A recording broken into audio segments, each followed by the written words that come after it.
घटना है? 24 तारीख की घटना है। वो वाला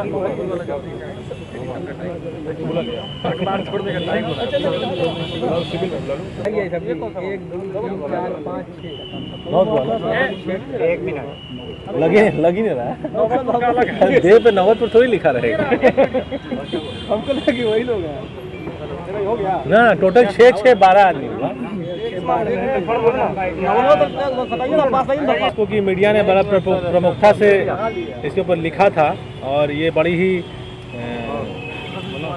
सेंसेशनल घटना के रूप में हम लोग भी देख रहे थे। एक महिला की डेड बॉडी मिली थी नौबतपुर में 24 तारीख को सुबह 8:30 बजे पुलिस को सूचना मिली थी और डेड बॉडी एक सुनसान इलाके में नौबतपुर थाना क्षेत्र में शेखपुरा बांध का इलाका है और वहाँ बगल में खेत से सटे रोड के किनारे झाड़ियों में एक डेड बॉडी मिली थी। थानाध्यक्ष घटनास्थल पर पहुँचे थे और प्रथम दृष्टया घटनास्थल को देखते हुए ये लग रहा था कि घटना वहीं पर की गई है क्योंकि खून की काफ़ी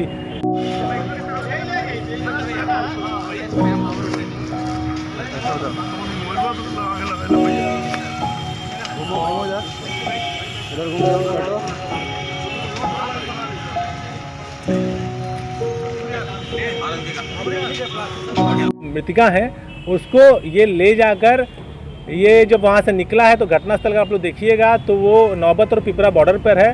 पिपरा होते हुए आरके नगर होते हुए ये फिर 90 फीट होते हुए वापस ही आते हैं जो कि इनके हम लोग टेक्निकल एनालिसिस से पता किए हैं और उससे पुष्ट हुआ है।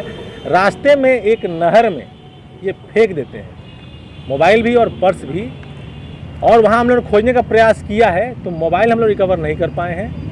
लेकिन जो चूँकि आईफोन था तो उसका जो गूगल लोकेशन होता है वो मोबाइल फेंकने के पहले इन्होंने एक्स्ट्रा प्रिकॉशन लिया था, सिम निकाल के फेंकेंगे तो सिम निकालने के लिए ऑन किया था मोबाइल को और उसमें वो हम लोग गूगल लोकेशन पे आया है, वो दिशा उस मोबाइल का भी पकड़ाया है, लेकिन मोबाइल नहीं हम लोग रिकवर कर पाए हैं और वो पर्स भी रिकवर नहीं हो पाया। हथियार जो प्रयोग में आया है वो रिकवर हुआ है, सुपारी का पैसा रिकवर हुआ है, जो शूटर्स थे वो रिकवर हुए, षड्यंत्रकारी जो लोग थे वो रिकवर हुए। सबका कन्फेशन एक दूसरे के बयान से मिलता है और जो गाड़ियाँ इस्तेमाल हुई थी वो रिकवर किया है।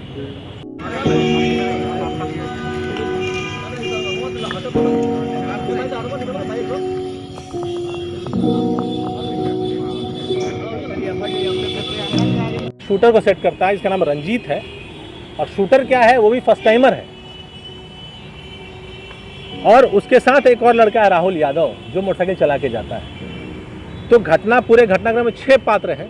रोहित जिनके साथ रिमझिम का संबंध था ड्यू टू अब समझिए कि इसको रिलीजियस ट्रीटमेंट कहा जाए या अपने डिप्रेशन को दूर करने का तरीका कहा जाए, उस वजह से कमल, सूरज, पवन, रंजीत और राहुल यादव।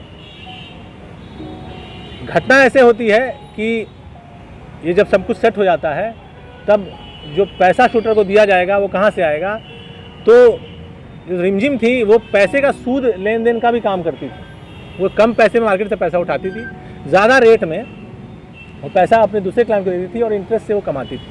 तो ये रोहित ने 4 लाख रुपए उन्हीं से लिया। अब इसको ये अपने आप में आश्चर्यजनक है, लेकिन उन्हीं से 4 लाख रुपया लिया 15% इंटरेस्ट पे। वो मार्केट से 2 या 3% उठाती थी और उस पैसे को सुपारी के रूप में इस्तेमाल किया और वो पैसा सुपारी किलर्स को दिया गया। प्रैक्टिकली और थियोरेटिकली सुपारी किलिंग है, लेकिन किलिंग के टाइम पे और भी लोग इसमें मौजूद हैं मौके पे। गाड़ी से, स्विफ्ट गाड़ी से रोहित 2:19 पे आते हैं ब्यूटी पार्लर के बाहर और ब्यूटी पार्लर में जाते हैं और उन्होंने बोला हुआ है रिमझिम को कि एक ज़मीन देखे हैं नौबतपुर में, आप चल के चेक करके बताइए कि वो ज़मीन हमको प्रगति देगा कि नहीं देगा। तो रिमझिम कहती है ठीक है, हम वहाँ चल के पूजा कर लेंगे, उससे हमको पता चल जाएगा कि ज़मीन ठीक है कि नहीं। तो पूजा के नाम पे वो जाती हैं। 2:22 में लोग दुकान से निकलते हैं और वो सीधे 2:22 सीधे हैं 2:55 वहाँ पहुँच जाते हैं। 2:55 में निकलते हैं 2:55 में निकलते हैं और लगभग वो नौबतपुर पीओ पे वो लोग पहुँचते हैं। नहीं, टाइमिंग गलत हो रहा है। और वहाँ पर पीओ पे ये देखा जाता है, पीओ पे जैसा बताते हैं कि वो जो ज़मीन है वो किसी का भी ज़मीन है, वो किसी का भी ज़मीन इसको दिखाने के नाम पे ले जाया जाता है। कमल जो है वो पालीगंज का रहने वाला है, उसी एरिया का ये लोग पीओ सेलेक्ट करते हैं और फिर रिमझिम वहाँ ज़मीन पर जाती हैं। वो बोलती हैं हम अकेले में पूजा करेंगे, वो ज़मीन पर बैठती हैं, वहाँ वो देखती हैं, देखने के बाद मिट्टी भी चाटती हैं, बताती हैं कि नहीं ये सही लगता है कि ये ज़मीन है। लेकिन प्लान पहले सेट था। कमल वहाँ पहले से पहुँचा हुआ होता है, दोनों शूटर जिसका नाम है राहुल यादव और रंजीत, वो भी पहले से पहुँचे हुए होते हैं और वहाँ पहले से प्लानिंग सेट थी, वहीं उसको गोली मार दी जाती है। जैसे मैंने आपको बताया 3 बजे से लेकर